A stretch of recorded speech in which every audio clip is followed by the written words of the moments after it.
والشمس وضحاها naapa kwa jua na mwangaza wake والقمر إذا تلاها na kwa mwezi unapolifuatia والنهار إذا جلاها na kwa mchana unapolidhihirisha والليل إذا يغشاها na kwa usiku unapolifunika والسماء وما بناها na kwa mbingu na kwa aliyeijenga والأرض وما طحاها na kwa ardhi na kwa aliyeitandaza ونفس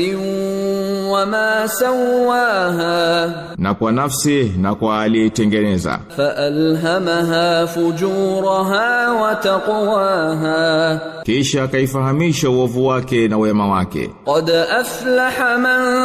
زكاها hakika amefanikiwa aliyeitakasa وقد خاب من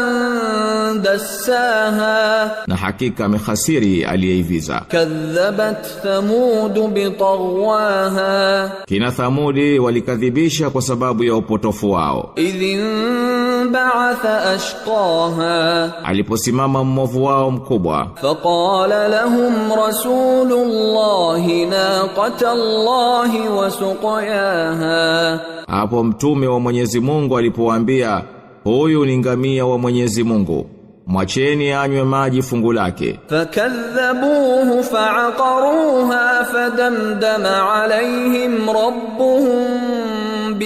بذنبهم فسواها lakini walimkadhibisha na wakamchinja ngamia kwa hivyo Mola wao mlezi aliwaangamiza kwa sababu ya dhambi zao na akawafuta kabisa ولا يخاف عقباها